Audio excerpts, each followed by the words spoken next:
नमस्कार दोस्तों, आपका स्वागत है मेरी इस वीडियो में। आज के इस क्लास में हम बिहार बोर्ड के क्लास 10वीं के सब्जेक्ट भौतिकी के चैप्टर 1 प्रकाश और परावर्तन अपवर्तन के कुछ महत्वपूर्ण प्रश्नों को देखेंगे। ठीक है, ये प्रश्न आपकी तैयारी के लिए बहुत हेल्प करेंगी, सो प्लीज़ जुड़े रहें और अच्छा लगे तो सपोर्ट कीजिए। तो आपके सामने है पहला क्वेश्चन। प्रकाश किरण गमन करती है किस रेखा में? सीधी रेखा में, टेढ़ी रेखा में या किसी भी दिशा में? तो आपका आंसर हो जाएगा सीधी रेखा में। तो हमेशा याद रखिएगा, प्रकाश किरण सीधी रेखा में गमन करती है। अगर बीच में कोई वस्तु आ जाए तो वो विचलित हो जाती है। चलते हैं नेक्स्ट क्वेश्चन की ओर। क्वेश्चन नंबर 2, प्रकाश का वेग न्यूनतम होता है किस में? पहला निर्वात में, जल में, वायु में या कांच में? कोई भी देखिए ऑप्शन में अगर ठोस दिया रहेगा तो समझिए कि आपका वही ऑप्शन होगा। तो इसका आंसर होगा कांच में। ठीक है, आते हैं क्वेश्चन नंबर 3 पे।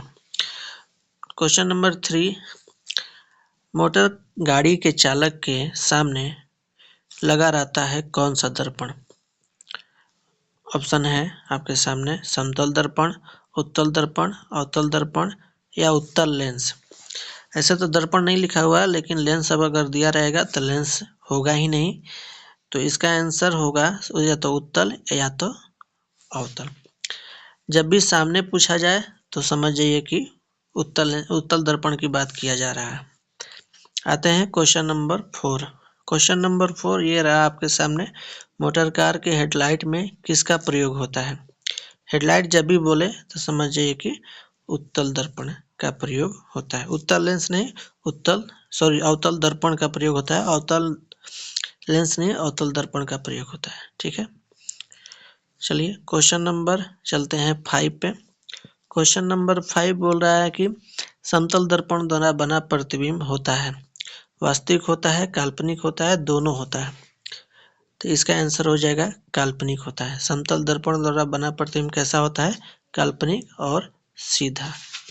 काल्पनिक और सीधा। ठीक है, चलिए क्वेश्चन नंबर 6 है। लेंस की क्षमता का एसआई मात्रक क्या होता है? लेंस की क्षमता का एसआई मात्रक याद रखिएगा डायोप्टर होता है। ये बहुत वीआई क्वेश्चन है, वेरी वेरी इंपॉर्टेंट क्वेश्चन है। ये हमारे भी एग्जाम में आया था।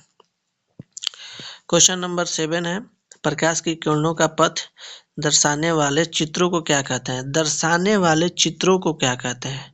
यहाँ पे अगर बोल दिया जाए कि प्रकाश के किरणों के समूह को क्या कहते हैं तो इसका आंसर हो जाएगा किरण पुंज। लेकिन दर्शाने वाले चित्रों को क्या कहते हैं? तो किरण आरेख कहते हैं। आरेख मतलब लाइन, तो किरण आरेख कहते हैं। ठीक है, ध्यान दीजिएगा, क्वेश्चन में आंसर ही छिपा होता है। अगर क्वेश्चन समझिएगा तो आंसर खुद आ जाएगा। अगला क्वेश्चन है, दो डायोप्टर क्षमता वाले लेंस का फोकसांतर कितना होता है? यानी अगर डायोप्टर दिया है, दो डायोप्टर यानी क्षमता दिया है दो डायोप्टर, तो उसका एफ यानी फोकस कितना होगा? तो एफ बराबर सूत्र होता है 1/p, 1/p गुण 100। ठीक है, ये कब होगा? जब सेंटीमीटर में लाना होगा तब। ठीक है, क्योंकि सेंटीमीटर में दिया है इसीलिए 100 से गुणा कर देंगे। तो 1/p का मान कितना है? 2 गुणे 100। 2 के टेबल में ये 50 बार में कट जाएगा तो आ जाएगा आपका 50 सेंटीमीटर। यानी दो डायोप्टर क्षमता वाले लेंस का फोकस दूरी कितना सेंटीमीटर? 50 सेंटीमीटर। ठीक है, याद रखिएगा, ये न्यूमेरिकल है, आता ही रहता है। क्वेश्चन नंबर 9 ये रहा आपके डिस्प्ले पर। किसी उत्तल लेंस के फोकस दूरी 50 सेंटीमीटर है तो उसका क्षमता क्या होगा? तो अभी जस्ट उसके ऊपर हम लोग देखे हैं कि अगर दो डायोप्टर है तो क्षमता 50 सेंटीमीटर है। यहाँ पे 50 सेंटीमीटर है तो क्षमता तो एकदम दो डायोप्टर होगा ही होगा। तो ये नहीं होगा आंसर, ये भी नहीं होगा आंसर, ये हो सकता है, ये हो सकता है। ठीक है, लेकिन इसमें दो दिया है। तो अगर उत्तल लेंस बोला जाए तो समझिए कि एफ का मान उत्तल लेंस में हमेशा पॉजिटिव होता है। तो पॉजिटिव होता है तो इसका आंसर बताइए क्या होगा? इसका आंसर होगा ऑप्शन नंबर डी। अगर उत्तल लेंस न बोलकर अवतल लेंस बोला जाए तो इसका ऑप्शन हो जाता है सी। ठीक है, आंसर हो जाता है सी। चलते हैं क्वेश्चन नंबर 10 पे। प्रकाश के किरणों के समूह को क्या, देखिए आ गया क्वेश्चन। प्रकाश के इस किरणों के समूह को क्या कहते हैं? प्रकाश के किरणों के समूह को कहते हैं किरण पुंज।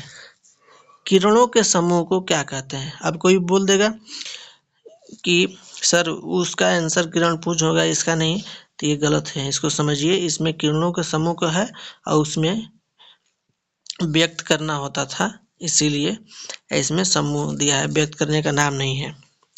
चलिए अगले क्वेश्चन पे आते हैं। उत्तल लेंस की क्षमता होती है, अभी जस्ट न्यूमेरिकल वाला बताए थे कि इसका आंसर 2 डायोप्टर प्लस में होगा। किसका लेंस था, कौन सा लेंस था? तो उत्तल ही लेंस था। इसमें भी उत्तल लेंस की क्षमता पूछ रहा है तो प्लस में ही होगा, प्लस यानी ऑप्शन नंबर बी। ठीक है, तब बताइए उत्तल लेंस की क्षमता अगर प्लस में हो रहा है तो अवतल लेंस की क्षमता क्या होगा? माइनस में होगा, यानी ऋणात्मक होगा। तो देखिए क्वेश्चन आ गया आपका क्वेश्चन नंबर 12 में, अवतल लेंस की क्षमता ऋणात्मक होती है कि धनात्मक होती है? तो ऑफकोर्स ऋणात्मक होती है।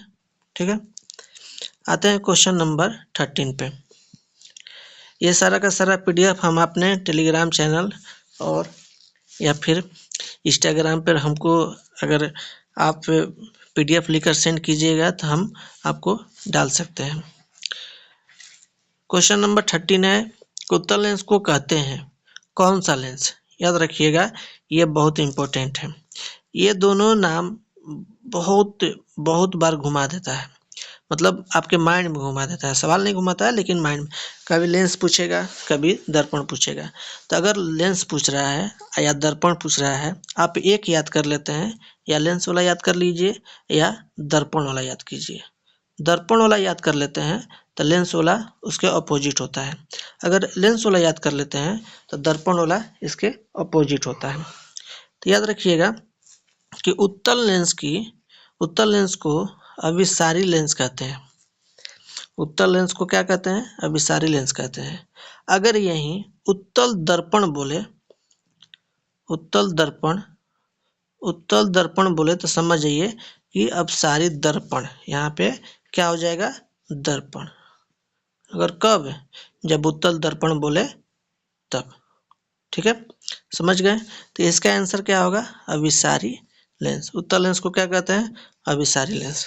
तो जाहिर सी बात है, उत्तल लेंस को अभिसारी लेंस कहते हैं, तो अवतल लेंस को क्या कहते हैं? अपसारी लेंस। क्या कहते हैं? अपसारी लेंस। अगर लेंस की जगह पे दर्पण बोले तो ये वाला आंसर हो जाएगा। ठीक है, तो इसका आंसर हो जाएगा अपसारी लेंस। आते हैं क्वेश्चन नंबर 15 पे आते हैं। निम्न में से कौन सा पदार्थ लेंस बनाने के लिए उपयुक्त नहीं है?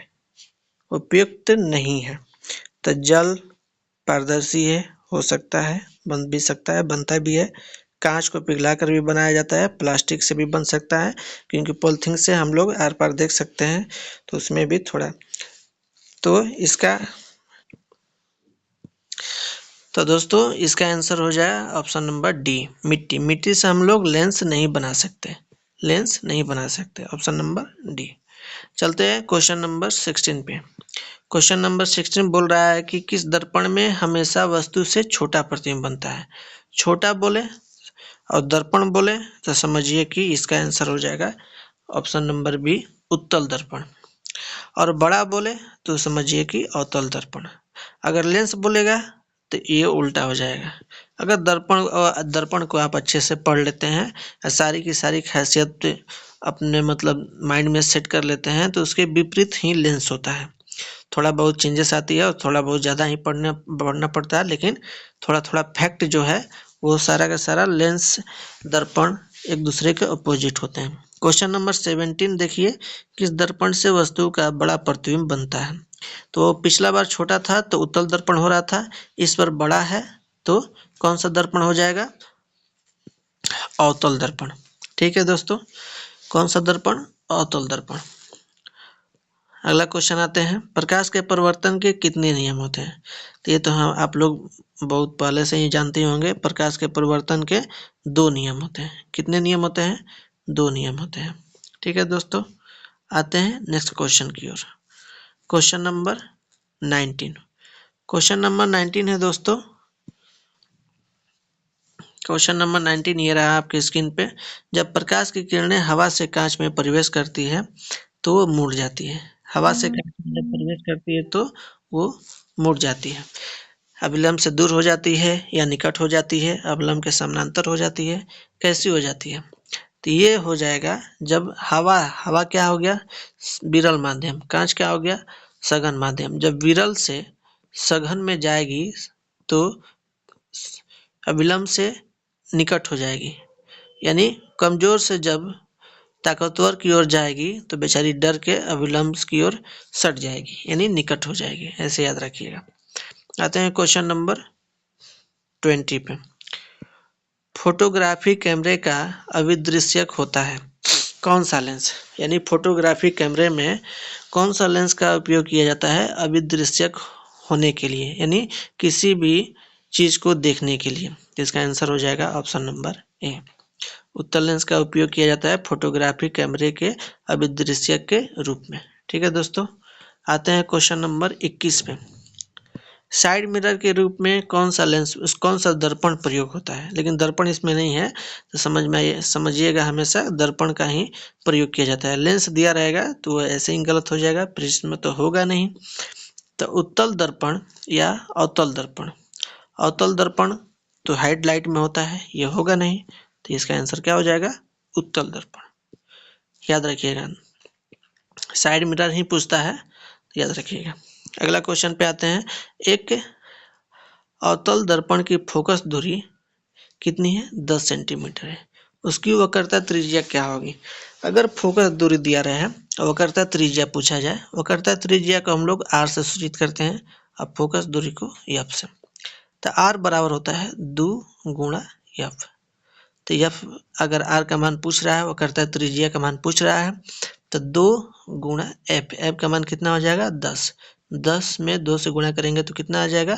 20, यानी 20 सेंटीमीटर इसका आंसर। ठीक है, क्वेश्चन नंबर 13 पे आते हैं। क्वेश्चन नंबर 13 ये रहा आपके स्क्रीन पे। निर्गत किरण अभिलंब के बीच कौन सा कोण होता है? तो अभिलंब को आप यूनिक मानिए। ठीक है, अगर निर्गत बोले तो निर्गत कोण हो जाएगा। अब बोला जाए कि आपतित किरण और अभिलंब के बीच, तो आपतन कोण बोला जाए।